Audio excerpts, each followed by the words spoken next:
Okay.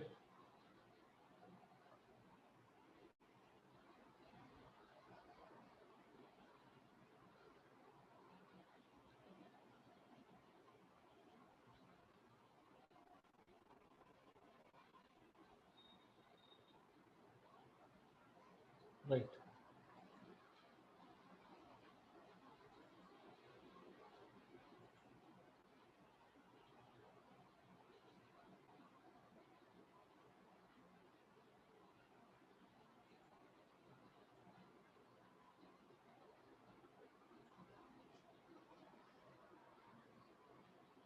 Right.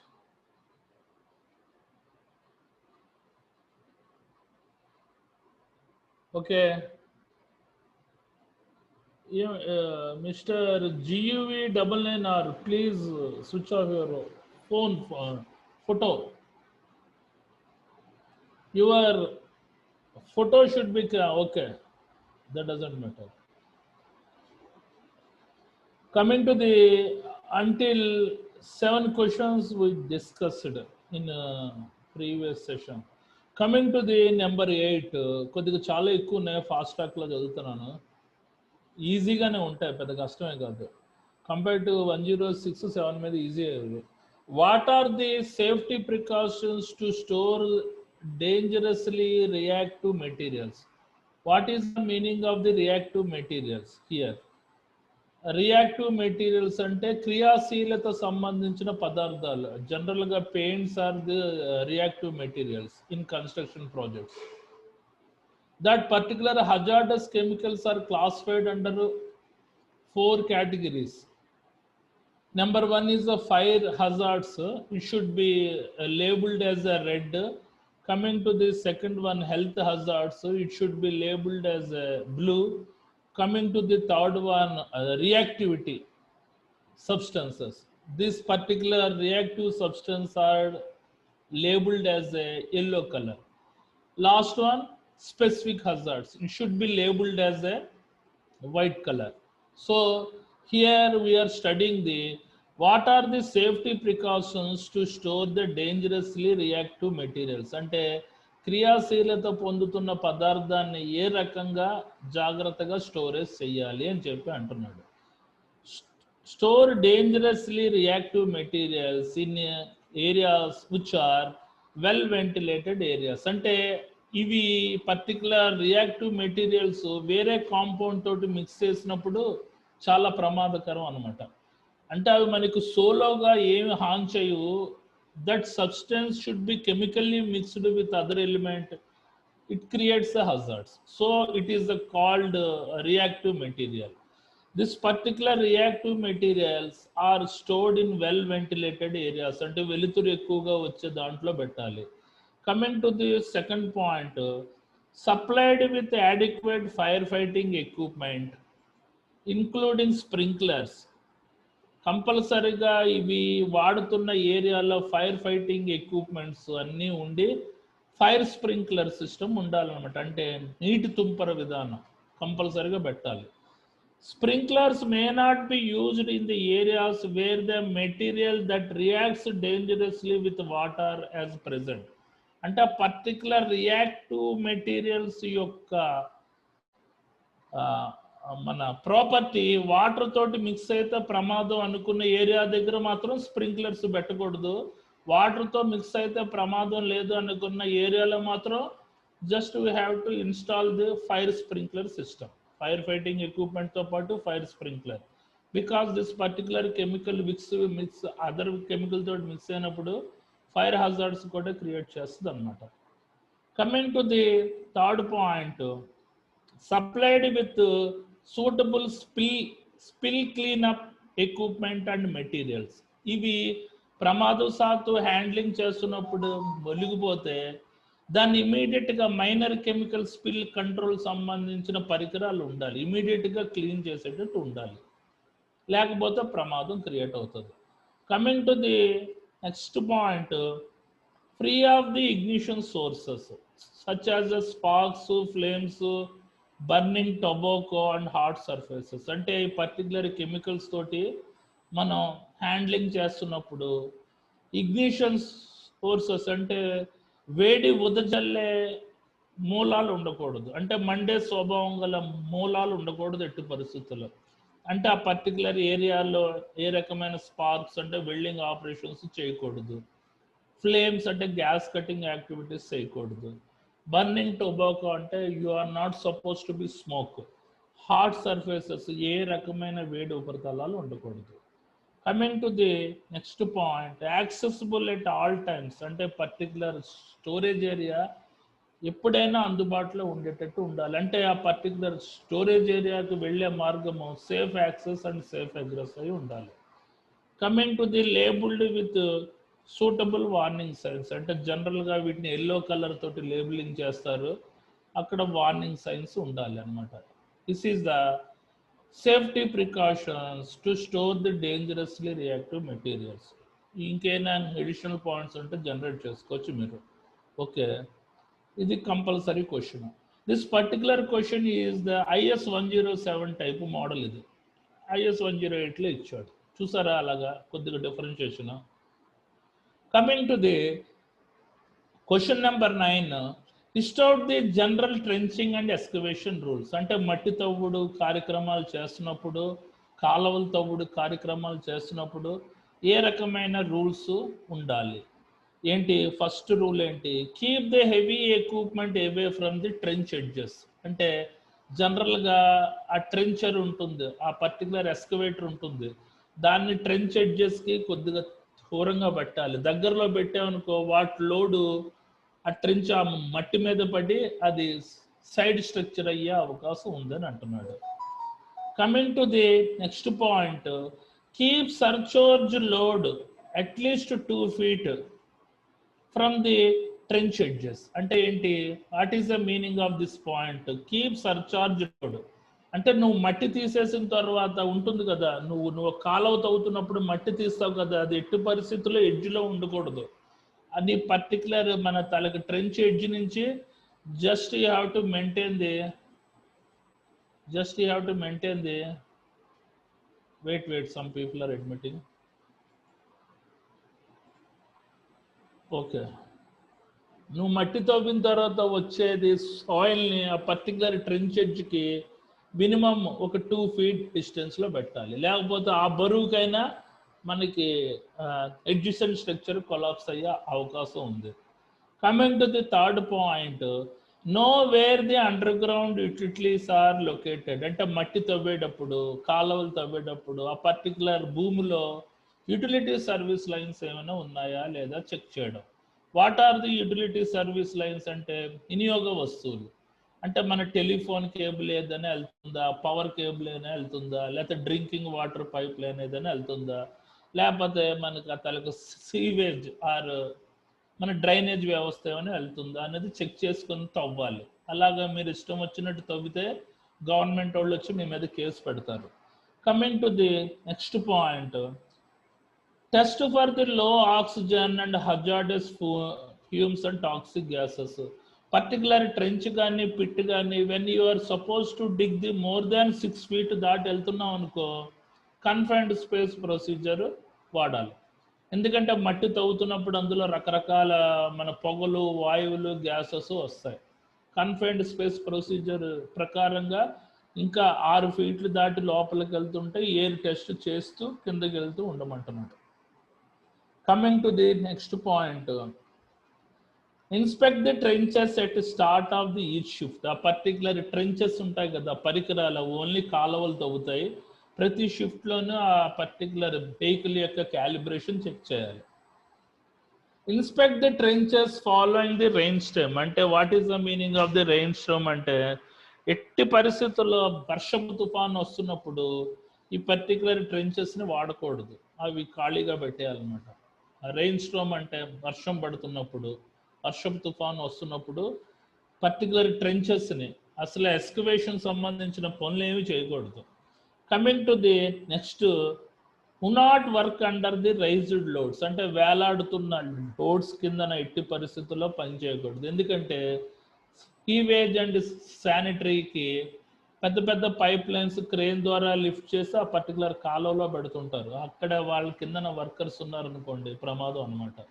These are the Important excavation rules. Okay, right. Come, ఇప్పటికి 9 అయ్యాయి. Coming to the 10th question. What are the potential hazards for the worker in construction? అంటే ఆ construction ప్రాజెక్ట్స్లో సంభవమయ్యే ప్రమాదాలు ఏంటి వర్కర్స్కి? The potential hazards for the worker in construction includes falls, పైనుంచి పడిపోయే అవకాశం ఉంది. మనకి ట్రెంచ్ కొలాప్స్ అంటే కాలువలు తవ్వుతున్నప్పుడు కేవిన్ అయ్యే మనకి ప్రభావం అవకాశం ఉంది. ఎందుకంటే you are not properly followed the protective measures during the excavation, the trench collapse will occur. అంటే మనకి టెక్నిక్ వాడాలి, ఏదర్ స్లోపింగో షోరింగో బెంచింగో టెక్నిక్ వాడుతూ తవ్వాలన్నమాట, లేకపోతే కేవిన్ అయ్యే అవకాశం ఉంది. స్కఫోల్డింగ్ కొలాప్స్, అన్కాంపిటెంట్ పర్సన్ చేత స్కఫోల్డింగ్ కన్స్ట్రక్షన్ చేస్తే it may lead the collapse. Coming to the next point, electric shock, arc flash and arc blast. అంటే పర్టికులర్ కన్స్ట్రక్షన్ ప్రాజెక్ట్స్లో వెల్డింగ్ ట్రాన్స్ఫార్మర్స్ వాడుతుంటారు. That particular equipment if you are not properly earthed, it may create the electric shock. Failure to use PPE, personal protective equipments వేసుకోకుండా పనిచేసిన construction ప్రాజెక్ట్స్లో చాలా injuries అవుతాయి. Specifically helmet is a mandatory for the construction projects. Coming to the repetitive motion injuries. అంటే what is the meaning of the repetitive motion? అంటే చేస్తున్న పనే చేయడం, దానివల్ల ఇంజురీస్ అయ్యే అవకాశం ఉంది. Specifically this construction projects are the ergonomic hazards కూడా లీడ్ చేస్తాయి. Coming to the occupational diseases in the construction include. అంటే ఏంటి? వృత్తిపరంగా వచ్చే జబ్బులు. ఇవేంటిది? సంభవమయ్యే ప్రమాదాలు.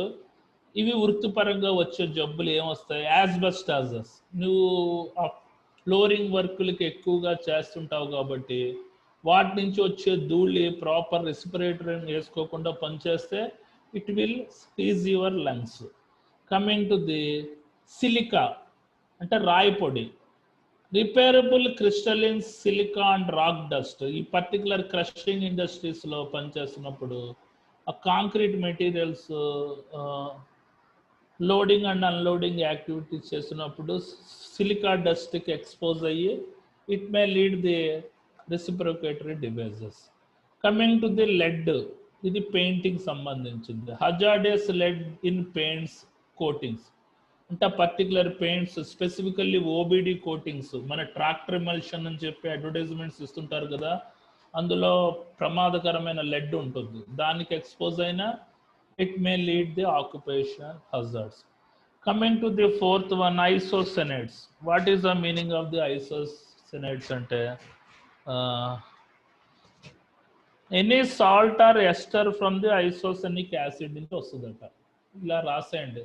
These are the occupational diseases in construction. These are the potential hazards for the construction. Okay. కంపల్సరీగా occupational diseases కూడా రాయండి. Asbestos, silica, lead, isocyanides. Coming to the 11th question, state the types of the soils.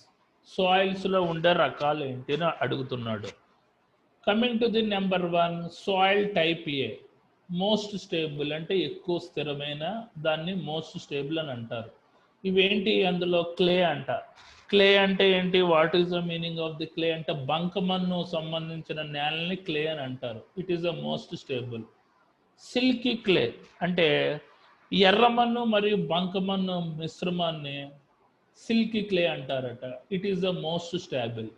Coming to the hard pin అంటే గట్టి ఎర్ర నేల, మన భీమిలి దగ్గర ఉంటాయి చూడండి, hard pin type of the soils.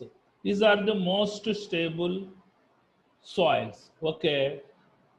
Coming to the soil type B, medium stable. Medium stable అంటే తక్కువ స్థిరమైనవి. ఏంటి? Silt. What is the meaning of the silt? అంటే ఎర్రమట్టి. Coming to the sandy loam. What is the meaning of the sandy loam? అంటే ఇసుక మట్టి. Coming to the medium clay అంటే ఏంటి? బంకమన్ను మరియు ఈ ఎర్రమన్ను మిశ్రమాన్ని మీడియం క్లే అని అంటారు.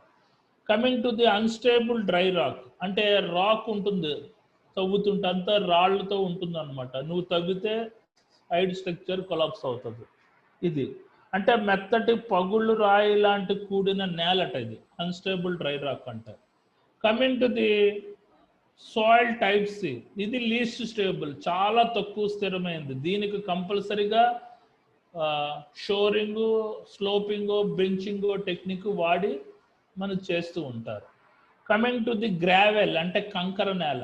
ఆ పర్టికులర్ మట్టి తవ్వుతుంటే రాళ్ళు వస్తాయి, దాన్ని గ్రావెల్ శాండ్ అని అంటారట. లోమి శాండ్ అంటే ఏంటి? గరుకు నేల, అంటే రాళ్లతో నిండిన భూమి.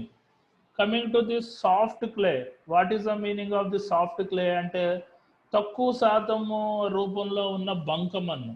It's also come under the least stable. Coming to the submerged soil or dense, submerged soil అంటే మన మునిగిపోయి ఉన్న నేలట. Coming to the heavy unstable rock, అంటే భారీ అస్థిర శిలలు ఉండే భూమట. ఇవన్నీ హిమాచల్ ప్రదేశ్లో ఉంటాయి ఎక్కువగా. మనకి ఈస్ట్ స్టేబుల్ సాయిల్స్ అని. Soil from which may water is seeping, అంటే వాటర్ అంటే మన చముడు నేలలు, మనం తవ్వుతున్న కొద్దీ వాటర్ ఉబికొచ్చేవి, వాటిని soil from which may water is seeping అని అంటారు. ఇది మనకి సాయిల్ టైప్స్ ఈ least stable. Coming to the stable rock అంటే మైన్స్ ఏరియా. ఇది మైన్స్ ఏరియా అంటే మన క్రషింగ్ మిషన్స్ ఉంటాయి, మైన్స్ ఉంటాయి, రాళ్ళు పగలు కొడుతుంటారు బ్లాస్ట్ చేసి, దాన్ని స్టేబుల్ రాక్ అని అంటారు. చూడండి, natural solid mineral matter that can be excavated with vertical sides and remain instant well exposed, అంటే ఇది వెర్టికల్గా పగలగొట్టాలి, దీనిని 90 degrees యాంగిల్లో పగలగొట్టాలి. పగలగొట్టినా కూడా మనకి అడ్జసెంట్ స్ట్రక్చర్ స్టాండర్డ్గా ఉంటుంది, because it is a stable rock కాబట్టి. ఓకే, ఇది 3 marks అడిగితే ఈ content okay. If this particular question ఒకసారి 2 సార్లు 10 marks కూడా అడిగాడు, వాడు ఏం చేస్తారు? ఈ పాయింట్స్ అన్నీ రాసేయండి, ఏమైనా ట్రెంచ్ రూల్స్ రాసేయండి, టైప్స్ ఆఫ్ ట్రెంచ్ ఫెయిల్యూర్స్ దానికి రిలేటెడ్గా ఉంటుంది. Something you will get more than 78. ఓకేనా? ముందు ఈ పర్టికులర్ టైప్స్ ఆఫ్ సాయిల్స్ అని ఇవన్నీ రాసేసి ఆ పర్టికులర్ ట్రెంచ్ ఫెయిల్యూర్స్ గురించి రాసేయండి, అప్పుడు కంటెంట్ మనకి సరిపోతుంది. ఇంతకు మించి కంటెంట్ నేను ఇవ్వలేను, బికాజ్ పర్టికులర్ సాయిల్ ఇంజనీరింగ్ అన్నది బిఈ సివిల్లో ఒక సెమిస్టర్ పాటు చదువుకుంటారు వాళ్ళు. ఆ పర్టికులర్ సివిల్ ఇంజనీర్స్ అందరూ ఈ సాయిల్ ఇంజనీరింగ్ గురించే చదువుకుంటారు. Okay, coming to the next question, what are the guidelines to be observed before in the scaffolding using, అంటే స్కాఫోల్డింగ్ వాడుతున్న ముందు ఏ రకమైన చెక్ లిస్ట్ చేసుకోవాలి? చూడండి, ఇది స్కాఫోల్డింగ్ ఆల్రెడీ మీకు చూపించాను. ఇది సింగిల్ టైప్ స్కాఫోల్డింగ్, ఇది క్యాంటిలివర్ టైప్ స్కాఫోల్డింగ్. చాలా టైప్స్ ఉన్నాయి. ఏది మనకి పైప్ అండ్ కప్లర్ స్కాఫోల్డింగ్స్ ఉన్నాయి, సింగిల్ స్కాఫోల్డింగ్ ఉంది, తర్వాత మన డబుల్ స్టోర్డ్ స్కాఫోల్డింగ్ ఉంది. అవన్నీ ఆల్రెడీ స్కాఫోల్డింగ్ సేఫ్టీలో చెప్పాను. ఇప్పుడు once again this scaffolding checklist గురించి చెప్తున్నాను. ఇది మీరు 10 మార్క్స్కి అడిగితే ఈ పాయింట్స్ అన్ని జనరేట్ చేయండి 20. ఒకవేళ 3 మార్క్స్కి అడిగారనుకోండి, just you have to generate minimum 10 points. Some important scaffolding checklist are: scaffolding is fully planked, not more than 1 inch gap between the planks. అంటే ఆ పర్టికులర్ ఫ్లోరింగ్ మెంబర్ దగ్గర వుడెన్ ప్లాంక్స్ ఉంటాయి కదా, ఒక్కొక్క వుడెన్ ప్లాంక్ మధ్య gap 1 inch లేకుండా fit చేయాలని అంటున్నాడు. Coming to the number 2, minimum power line clearance is 10 feet. When you are supposed to construct the scaffolding, there is a overhead service line unte, just maintain the 10 feet distance. Coming to the third, working platform free of the clutter, mud, oil and any tripping hazard. A particular scaffolding platform మీద top రైలు, mid రైలు, toy board ఉంటుంది కదా, flooring member అనేది, flooring member మీద ఏ రకమైన చెత్త లేకపోతే మట్టి, ఏ రకమైన ఆయిల్ ఉండకూడదు. ఇవన్నీ ఉన్నాయంటే it may cause the tripping hazards. Coming to the site location. ఇప్పుడు కన్స్ట్రక్షన్లో స్కఫోల్డింగ్ ఎప్పుడు కట్టాలంటే సన్నీ క్లైమేట్లోనే కట్టాలి. When you are not suppose to erect any rainy టైమ్స్లో, స్పెసిఫికల్లీ హై విండ్ ప్రెషర్స్లో you are not suppose to construct any scaffolding. Coming to the number 5th, period of time of the scaffolding is required in place. అంటే నువ్వు scaffolding construction చేసే ముందు ఆ particular scaffolding అన్నది ఎంతకాలం ఉంచాలి, 15 రోజుల, 1 month, 2 నెలల అని కనుక్కున్న తర్వాత నువ్వు కన్స్ట్రక్షన్ చేయాలి. Coming to the intended use, ఆ పర్టికులర్ స్కఫోల్డింగ్ దేనికి వాడుతున్నారు అనేది స్పెసిఫిక్గా ఫీడ్బ్యాక్ తీసుకొని నువ్వు కన్స్ట్రక్షన్ చేయాలి. Coming to the number 7, height and length of the any critical dimensions which may affect the scaffolding. అంటే ఎంత ఎత్తు కట్టాలి, ఎంత వెడల్పు కట్టాలి. మరీ ఎక్కువ కట్టేసినా ప్రమాదమే. అర్థమైందా? అంటే సర్టెన్ హైట్ కట్టాలంటే విడ్త్ దానికి సరిపడా ఉండాలి. అదేమైనా డైమెన్షన్స్ ఎక్కువగా హైట్ కట్టుకుపోతూ ఉండడం వలన విడ్త్ ప్రకారంగా ఏదైనా ప్రాబ్లమ్స్ వస్తాయా అన్నది ఆలోచించాలి. ఇది పర్టికులర్ స్కఫోల్డింగ్ టెక్నీషియన్స్కి బాగా అర్థం అవుతాయి. Coming to the number 8, the maximum working loads to be imposed and maximum number of the people using in the scaffolding at a time. Particular scaffolding construction చేస్తున్నాం, ఓకే, దాని యొక్క బేరింగ్ కెపాసిటీ ఎంత, అంటే ఎంతమంది ఎక్కి పని చేస్తారు, వాళ్ళతో పాటు ఇంకేమైనా టూల్స్ ఉంటాయో వాటి యొక్క బరువు ఎంత ఉంటుంది అని అందాజుగా ఫీడ్బ్యాక్ తీసుకొని నువ్వు కన్స్ట్రక్షన్ చేయాలి. Coming to the type of access on the scaffolding. చూడండి, మన స్కఫోల్డింగ్ జనరల్లీ యాక్సెస్ లాడర్స్ ఉంటాయి, ఒక లెడ్జర్ నుంచి ఇంకో లెడ్జర్కి, లేకపోతే స్పెరికల్ మన రోస్ ద్వారా కన్స్ట్రక్షన్ చేయాలి. అది ఏ type of the access provide చేయాలి అన్న దాన్ని బట్టి. అంటే జనరల్గా యాక్సెస్ ల్యాడర్సే పెడతారు, ఒక లెడ్జర్కి మధ్యలో 90 degrees ల్యాడర్ ఫిక్స్ అయి ఉంటుంది. Any specific requirements or provision, ఏదైనా ప్రత్యేకమైన అవసరాలు ఉన్నాయా, ఏదైనా ప్రత్యేకమైన నియమాలు ఉన్నాయా అన్నది గమనించాలి. Coming to the nature of the ground conditions and supporting structure. అంటే స్కఫోల్డింగ్ చేసే ముందు ఆ గ్రౌండ్ కండిషన్ ఎలాగుంది, గట్టిగా ఉందా, జనరల్గా ఫ్లాట్ గ్రౌండ్ కండిషన్ ఉండాలి, గ్రౌండ్ కండిషన్ స్టేబుల్గా ఉండాలి. Okay. Coming to the 12th point, any restrictions that may affect the erection and alteration and dismantling process prior to the installation. అంటే పర్టికులర్ స్కఫోల్డింగ్ కన్స్ట్రక్షన్ చేసే ముందు ఏదైనా అడ్డంకులు ఉన్నాయా, ఆ పర్టికులర్ స్కఫోల్డింగ్ ఎరెక్షన్ చేయడానికి, ఎరెక్షన్ చేసిన తర్వాత ఏదైనా మార్పులు చేర్పులు చేయడానికి అవకాశం ఉందా అన్నది గమనించడం. తర్వాత పనంతా అయిన తర్వాత ఆ స్కఫోల్డింగ్ విప్పాలి కదా, డిస్మాండ్లింగ్ చేసేటప్పుడు ఏమైనా అడ్డంకులు ఉన్నాయా అన్నది గమనించాలి. Okay. Coming to the 13th point, type of scaffolding required. అంటే వాళ్ళకి ఏ టైప్ స్కఫోల్డింగ్, అంటే జనరల్గా స్కఫోల్డింగ్లో pipe and coupler type scaffolding వాడతారు. Coming to the number 14, the maximum bay length. What is the meaning of the maximum bay length? అంటే చూడండి, distance between one pole to another pole is nothing but a maximum bay length. Distance between one floor to another floor is a edger length.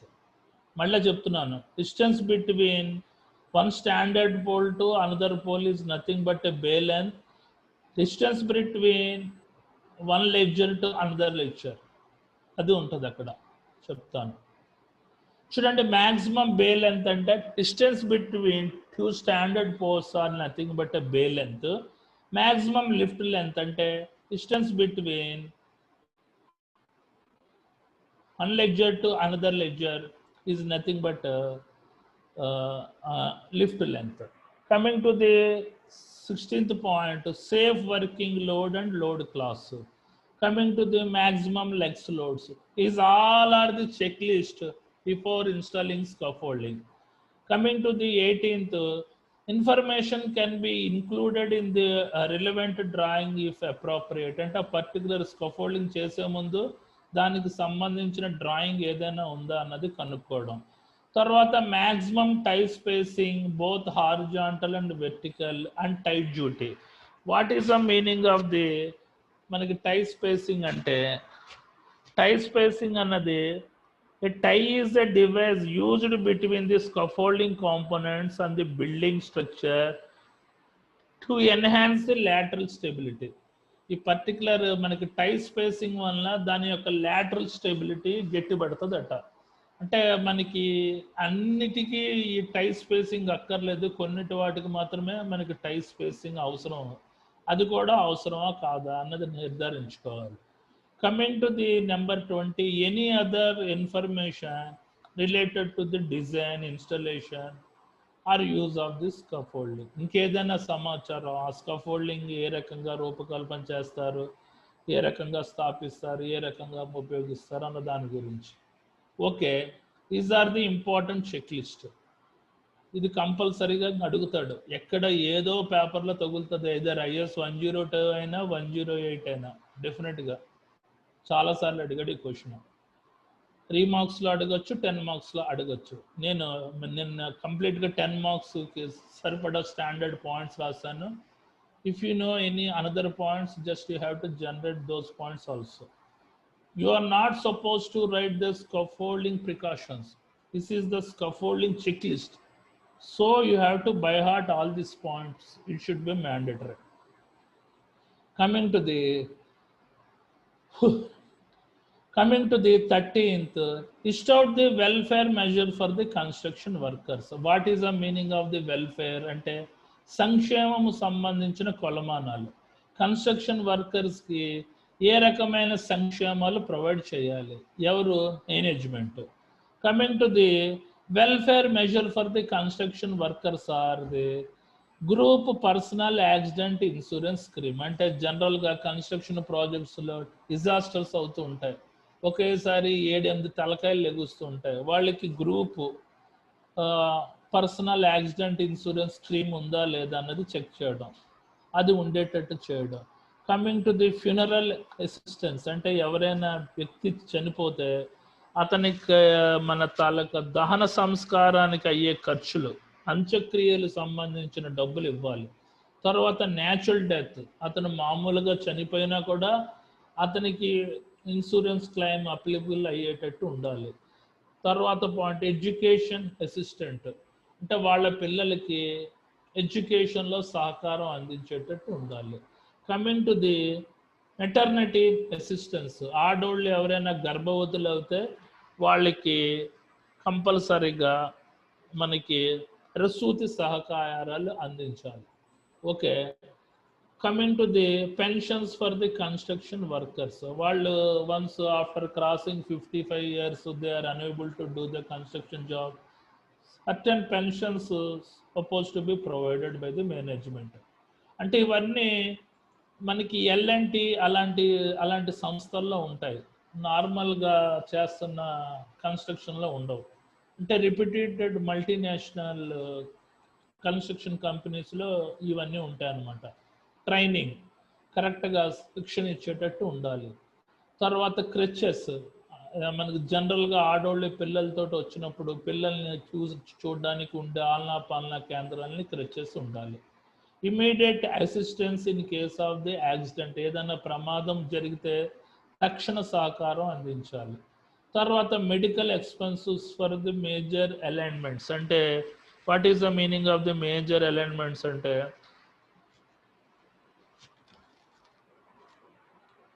Okay, అంటే పెద్ద ప్రమాదాలు ఏదైనా సంభవిస్తే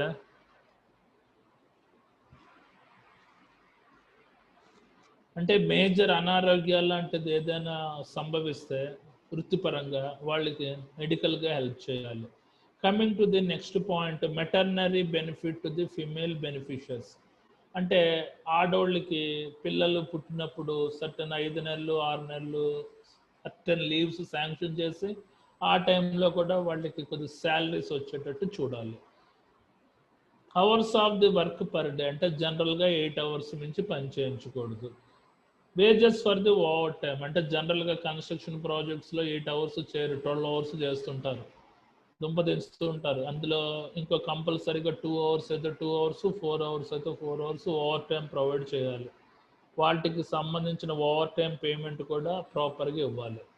coming to the drinking water, toilets, first aid at the work site అంటే పని ప్రదేశంలో పరిశుభ్రమైన నీరు, హైజెనిక్ కండిషన్స్ సంబంధించిన టాయిలెట్స్, ఫస్ట్ ఎయిడ్ సెంటర్స్ ఏర్పాటు చేయాలి. Temporary dwelling near the work site. What is the meaning అంటే ఏదైనా ఒక షెడ్, ఒక తాత్కాలికమైన మన తాలూకా నివాసం ఏర్పరిచి అందులో వర్కర్స్ కొద్దిగా రెస్ట్ రూమ్ లాంటిది ఏర్పాటు చేయడం. These are the welfare measures for the construction workers. Okay, coming to the 14th question రేపు చెప్తాను. అది పెద్దది, ఇప్పుడు అవ్వదు, ఇంకో 2 క్వశ్చన్స్ లేకపోవచ్చు. Coming to the 15th question, list out the personal protective equipment to be used for the working at height more than 25 meters, high secure అంటే 25 meters దాటి పనిచేస్తున్న వర్కర్స్కి ఏ రకమైన పర్సనల్ ప్రొటెక్టివ్ ఎక్విప్మెంట్స్ వాడాలి. The personal protective equipment used for the working at height from more than 25 meters high structure, personal fall arrester system ఉండాలి. అర్థమైందా? Personal fall arrester సిస్టంలో proper anchoring point ఉంటుంది, proper body wear ఉంటుంది, proper connector ఉంటుంది. కంపల్సరీగా కిందన safety net system పెట్టాలి.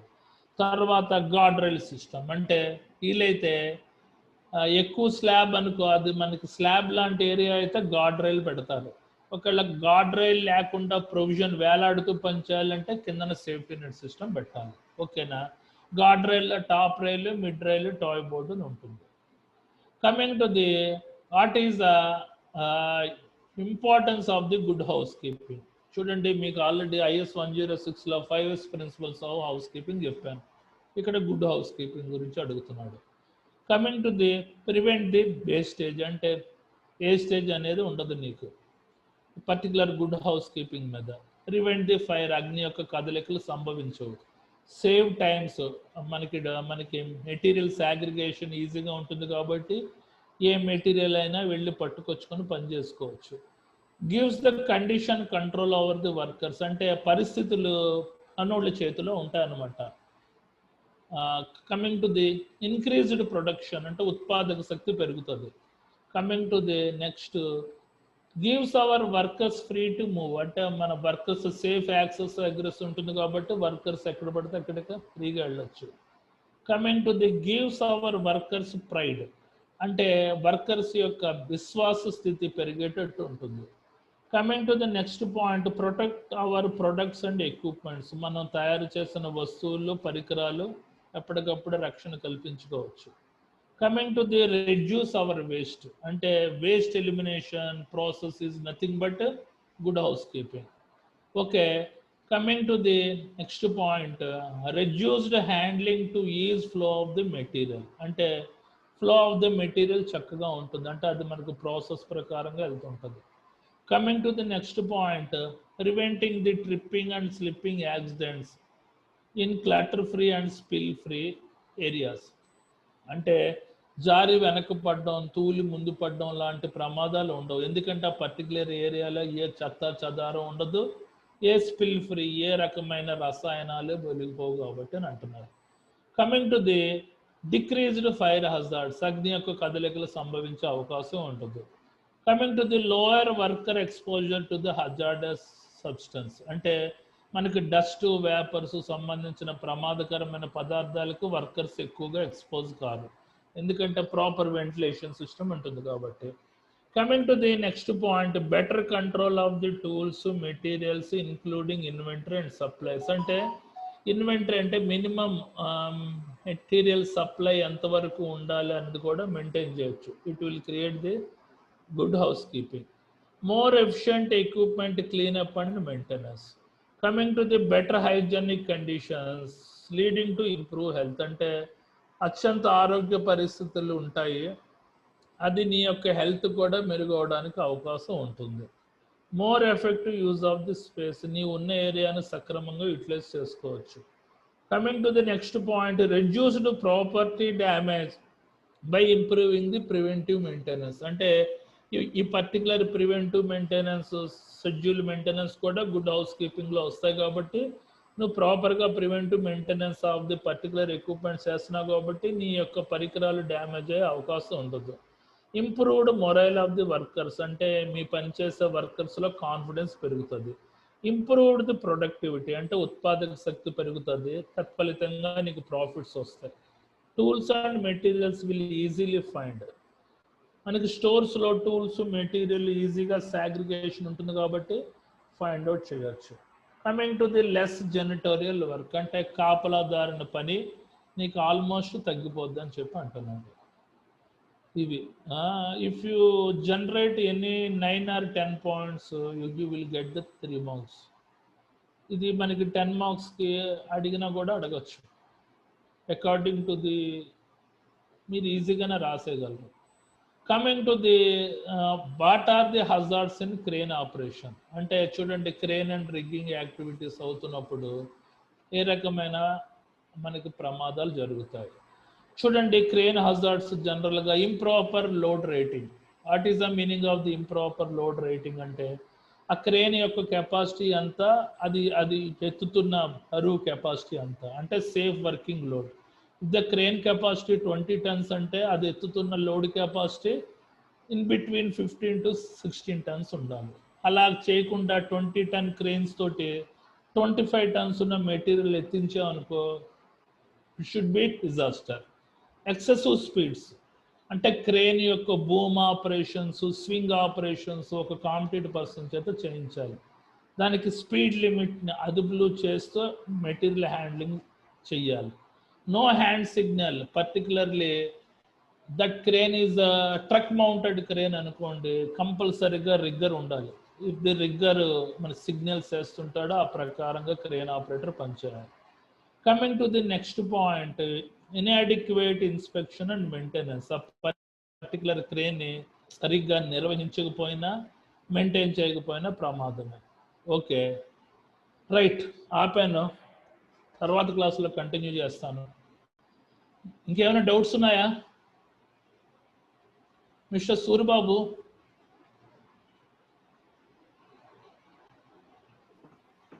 How many questions in Unit 8, sir? How many questions, sir? 29 questions. 29. Thank you. Okay, tomorrow I will continue the same IS 109. Sorry, IS 108. Okay. Tomorrow itself completed 3 marks questions also. Better to concentrate on this particular 3 marks question. Okay, Mr. Surbabu. Mr. Surbabu, what is your designation?